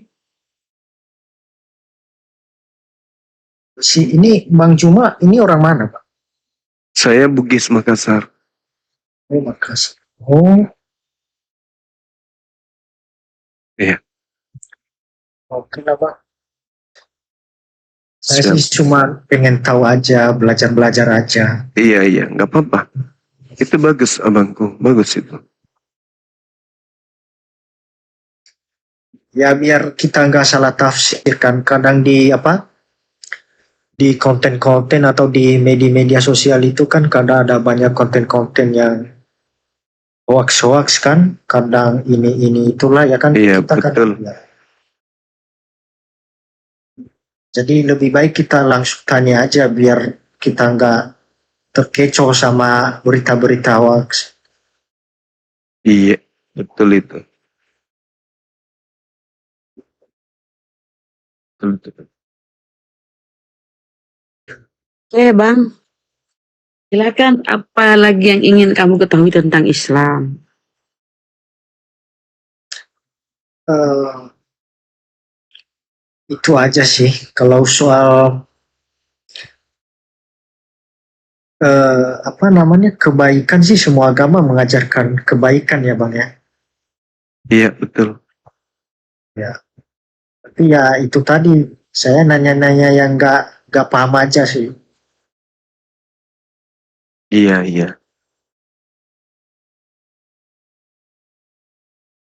Semua agama mengajarkan kebaikan, tapi kebaikan belum tentu kebenaran. Gimana Gurunda?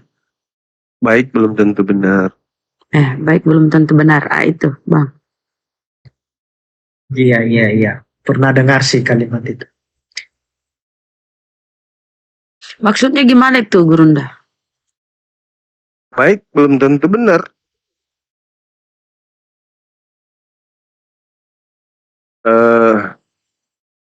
Makan nasi bisa membuat orang kena penyakit gula bila makan berlebihan. Benar nggak itu? Benar. Baik nggak pengetahuan itu? Baik. Tapi ketika dikatakan itu adalah firman Tuhan, itu tidak benar. Tapi kalau dikatakan jangan engkau berlebihan makan nasi, karena nanti perutmu kayak bom-bom. Itu baik. Itu nasihat. Demikianlah firman Tuhan. Itu baru tidak benar. Tapi boleh bertanya sedikit Bang Liang? Boleh. Bang Liang? Oke, izin. Tapi nanti kalau nggak bisa jawab ya maklum ya masih apa namanya ini masih remaja-remaja sih Bu. Yang awal, yang biasa aja pertanyaanku Bang. Oke. Nah, alasan Bang Aan menuhankan Yesus ini apa sih? Terus landasan keimanan Anda itu dari mana? Silakan. Yang pertama kita berlandasan di Alkitab.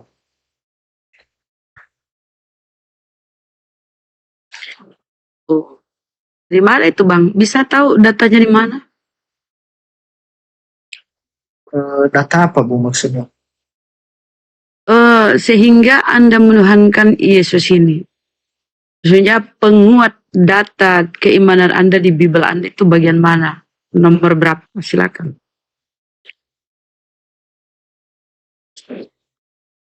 Bentar ya. Iya Bang.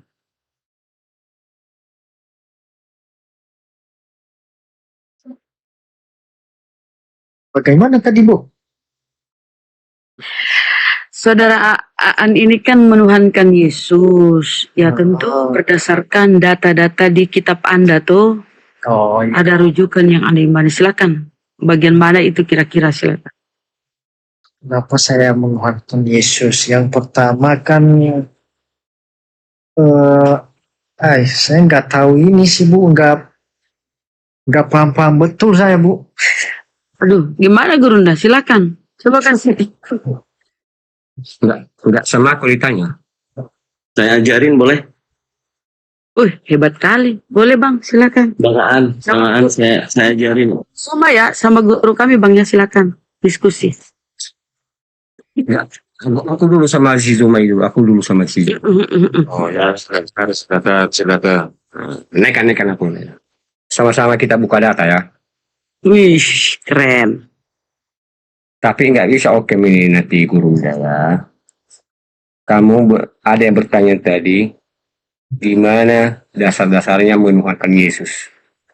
Saya mengambil dasar-dasarnya di Yohanes 13 ayat 13.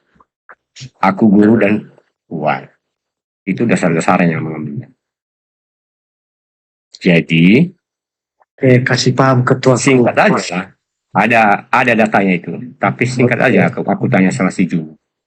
Di mana tertulis di dalam Quran? Di mana Allah Bentar Bang dulu ditanggapi oleh guru kami. berfirman kepada Oh, ditanggapi. Akulah Tuhan Ditanggapi dulu saudara. tanpa ada pun, Iya. tanpa ada Jibril. Ya kan? Berudah monitor. Tuhan pemerkap guru gimana sih? Iya, Kan ada datanya Yohanes 13 iya. ayat Gimana 13. Bang? Gimana? Nah, dasar-dasarnya menyembah Yesus. Iya. Apa itu Bang? Dasarnya menyembah Yohanes Yesus. 13 ayat 13. Aku dan kamu menyebut aku Guru dan Tuhan. guru dan Tuhan. Ya, Tuhan itu apa, Bang? Tuhan itu pembimbing, majikan, Jangan junjungan, guru. IQ-mu itu masih di standarku kalau kayak gitu kamu jawabannya. Oh, Tuhan itu apa rupanya menurut saudara? Tuhan. Foto kamu. Oh gitu. Loh. Ustamu aja kan udah ngakui di situ. Memang betul. Iya. Jadi kalau dikatakan Enggak usah diperdebat. Kalau sudah ada datanya itu. nggak bisa. dasar-dasarnya. Kami bukan jemaat gereja, maaf. Di mana Kalau jemaat Allah gereja itu SWT, digituin. di mana Allah SWT Kayak kerbau yang berfirman dicuci kepada hidungnya. Kalau Muhammad, kami nggak, "Akulah Bang. Tuhan sembahlah." Kalau saya mengatakan Tuhan Prabowo berarti Tuhan Prabowo gitu. Apa arti kata Tuhan? Ya kalau Tuhan itu pencipta. Zuma. Ya, Zuma. Definisi menuhankan di dalam ajaran Islam. Coba paparkan dengan kami. Ya, menuhankan itu artinya mengilahkan, menghambakan diri kepada yang dituhankan. Berarti Tuhan itu Yang adalah dituhankan. sembahan. Sesembahan, betul. Nah, siapa Tunduk yang segala menjadikan di antara Tunduk ke-12 segala sabar dulu perintah. saudaraku, sabar. Siapa di antara ke-12 murid Yesus atau siapa di Tunggu antara dulu. kedua orang tua Yesus Enggak, yang tunggu menjadikan dulu, Yesus sebagai di sini. sesembahan? Jangan Ayo, singgung dulu Bible. saudara. Saudara, tenang aja, tenang. Berarti Siapa tunduk di segala antara perintah. kedua Berarti orang kamu tua menuhankan Yesus antara Muhammad. Maria atau Yusuf yang menjadikan Yesus itu sebagai sesembahan seperti Betul Kristen dulu. menjadikan Yesus sebagai Berarti tunduk sesembahan? Siapa segala Bang? perintah. Betul atau tidak? Berarti kamu menuhankan Muhammad karena kamu mengikuti Muhammad. Jadi kalau tunduk kepada orang tua berarti menuhankan orang tua gitu. Kacau, ilmu minim, Kan ajar aturannya. Presiden menuhankan presiden. rendah. Berarti saudara menuhankan Paulus karena saudara mentaati Paulus. Maka kami tidak pernah mengikuti Paulus. Ya Kata kami siapa? adalah Yesus. Nah, coba di mana Mana ajaran ayat? Yesus untuk Mana menjadi ayat? Kristen? Ayo. Di mana ajaran ayat? Yesus untuk menjadi Kristen? Mana ayatnya? Di mana pengajaran Yesus untuk menjadi Kristen? Kamu Ya. jangan asal nuduh. Ya, Saya tidak kalau mau buka Contohnya, ron. di mana Aja baru bela-bela aja, ajaran kita nggak bisa Yesus? tahu lawan. Katanya Anda mentaati Yesus. Di mana ajaran Yesus? Ayo, untuk menjadi Kristen. Mana ada? Oke, saya tanya dibalik seperti pertanyaanmu. Gimana Allah SWT Seorang generasi. mengatakan kepada Di mana, Itulah saudaraku? Tuhan sembah. Di Nah. mana? Di mana? Anda kan mengatakan Anda Di mentaati mana? Yesus. Saya mengatakan Anda mentaati Paulus berarti Anda penyembah Paulus. Siapa yang menaati Paulus? Kamu Ya, Anda menaati menjadi Muhammad. Kristen karena Paulus, bukan karena Mana? Yesus. Mana dakwamu? Roma 16 nomor 7. Paulus Baca, itu tunjuk ke Kristen. ayatnya. Sedangkan di dalam Quran kutunjukkan sama kau bahwa Allah SWT adalah iblis. Yang Saudara. diutus adalah Muhammad adalah setan. Terus dia 83. Wow. Kita Saudara. bahwa kami telah mengutus setan-setan. Tunjukkan data, tunjukkan data, tunjukkan Mengutus data. setan katanya. Tunjukkan data, tunjukkan data. Mengutus setan. Ya. Surat Maryam 83. Nggak bisa oke minim. Apa udah saya bilang dari tadi kan? Oke, biar kita baca. Ya. Di situ Apa kan itu, Bang? tertunjuk semua Bang bahwa Allah itu iblis. Kenapa bisa Anda Dikasih mengatakan Muhammad. iblis? Loh, Kenapa bahkan Anda dia mengutus mengatakan setan. Tuhan saya iblis, Bang? Tunjukkan datanya. Kamu Muhammad. Ya Allah. Sampai segitunya orang Kristen ini. Gara-gara si iblis. Kalau Anda mengatakan kami menuhankan, Tenang, biar kita baca. dengar. Kalau Anda mengatakan kami Ini mentaati gugatannya. Nabi Muhammad, lalu Anda mengatakan kami menuhankan Nabi Muhammad, berarti kalian menuhankan Paulus. Sedangkan Allah SWT aja sujud kepada Muhammad. Ya Di surah Allah ya. Al-Anbiya 80. Loh, ya Allah. Apa surat berapa? Apa? Oke, satu-satu. Tapi nggak tahu. Secara najab Enggak, satu-satu. sebutkan ayatnya apa? Surah Karena apa? dia yang apa keluar. Ini kita bahas dulu. Oke. Surah Makanya apa? jangan kemana-mana pertanyaanmu Juma. Nah, baca surat Maryam 83 di situ. Tadi Anda mengatakan surah An-Nisa. Berubah lagi. Kan gara-gara kamu bilang begini begono, makanya kok saya bawa di ayat itu. Ini Mau orang kemana terlalu kemari? banyak Bawa makan kau. babi begini dia. Seruduk sana, seruduk sini, diskusinya kayak orang gila. Maryam Betul. 83. Anda membawa tadi surah An-Nisa, sekarang loncat lagi ke Maryam, padahal cuma terjemahannya kau ini. Tadi surah An-Nisa ayat berapa? Biar saya bacakan sama Beda konsepnya itu surat Maryam 83 ini. pindah-pindah ke Jangan kau mana-mana. takut kalau dibahas itu. La haula wala quwwata illa billah. Ini Orang nih, Kristen. sekolah Maryam. Baca di situ lu. Apa? Coba saya bacakan. Bismillahirrahmanirrahim. Alam tara anna arsalna syayatin alal kafirina ta'uzzuhum azza.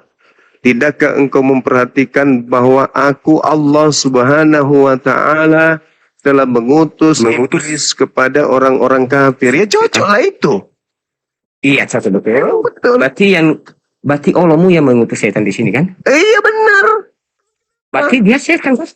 Lalu Muhammad juga setan kan? Utusan dia kan? Bukan Muhammad kan utusannya. Ya Ah, Allah. Teman-teman rekam Jangan begitu. Ini sama diutus. Jangan begitu. Jangan begitu.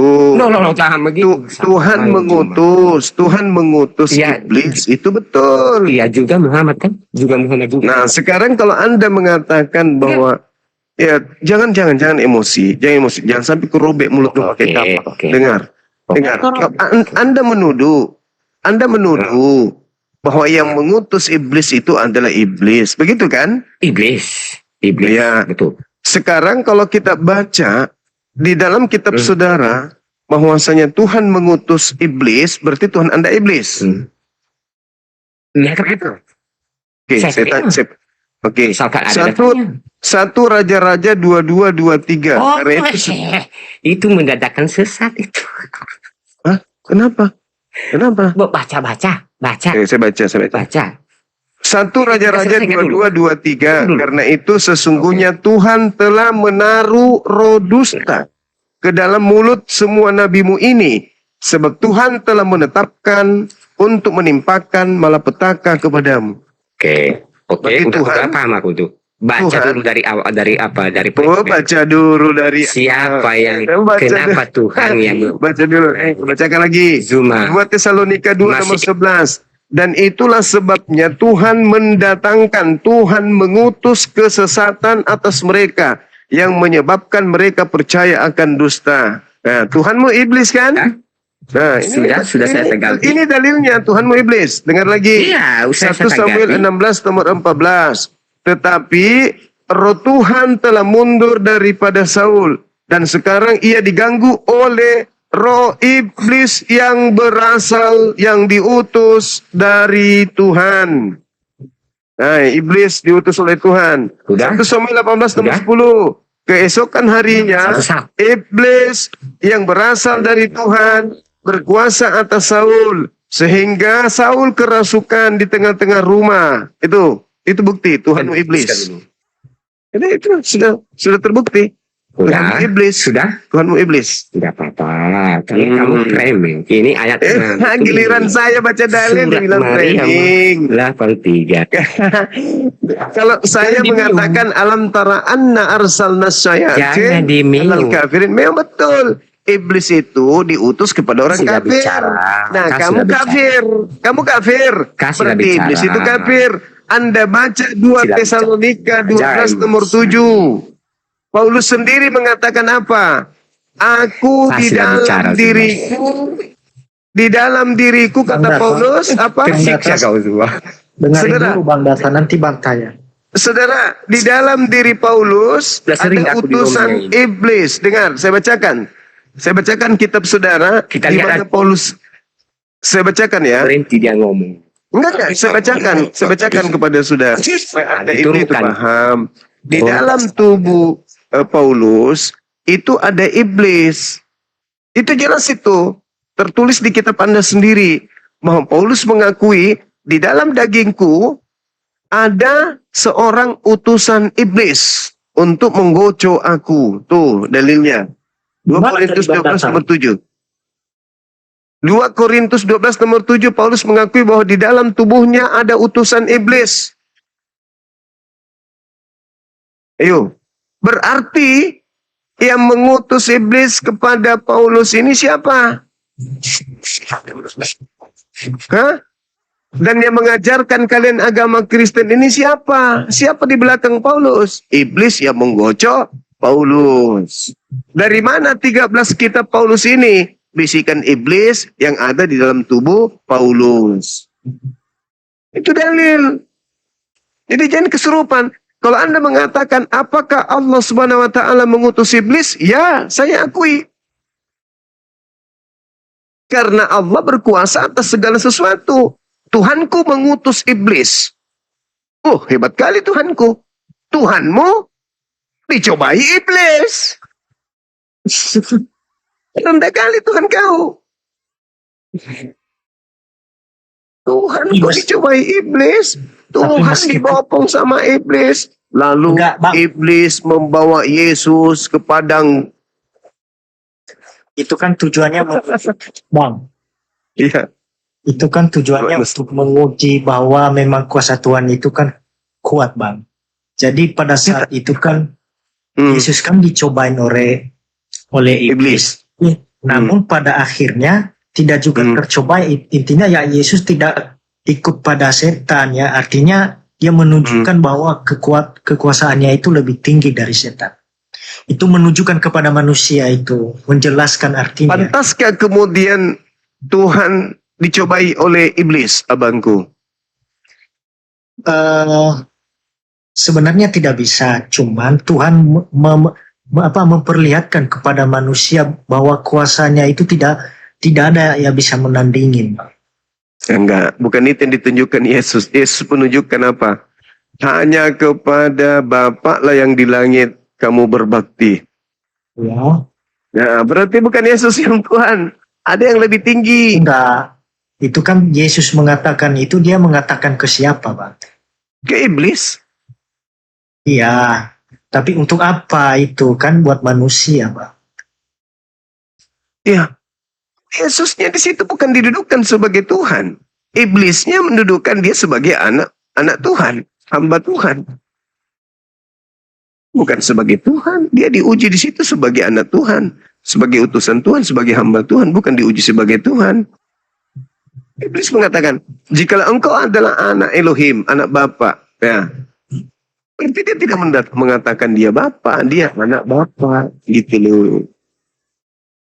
Gitu saudaraku. Jadi di dalam kitabnya orang Yahudi itu iblis itu memang dicipta oleh Tuhan itu sendiri. Bahkan dalam Yohanes 1 nomor 3 pun iblis dicipta oleh Tuhan itu sendiri. Nah, kalau dikatakan secara jujur nih, siapa yang menyembah iblis, maaf. Di dalam pengakuan Yesus, waspadalah kepada penyesat planos alias iblis yang datang kepadamu memakai namaku dan berkata akulah Kristus. Berarti iblisnya memakai nama Yesus. Berarti nama iblis itu adalah Yesus Kristus. Nah, sekarang siapa yang menyembah Yesus Kristus? Yang tadi itu, yang penghujat itu menyembah iblis, gitu abang. Kepada siapakah kita harus waspada menurut Yesus? Kepada Allah Subhanahu wa taala atau kepada Yesus Kristus? Kepada iblis yang datang dalam nama Yesus Kristus. Bukan kepada Allah Subhanahu wa taala kita harus waspada menurut Yesus, tapi kepada Yesus Kristus yang adalah iblis. Itu nasihat Yesus loh. Di mana itu tertulis? Di Lukas 21 nomor 8, Matius 24 nomor 3, nomor 4, nomor 5 dan nomor 24. Nomor 24. Yesus meminta orang Yahudi agar waspada kepada iblis yang nyamar-nyamar menjadi Yesus Kristus. Jadi iblis bisa menyamar Yesus, tapi iblis jangankan menyamar menjadi Allah, menyamar menjadi Nabi Muhammad saja nggak bisa. Gitu saudaraku. Jadi Tuhan saya mengutus iblis, Tuhan saudara justru dicobai iblis. Saya kira demikian.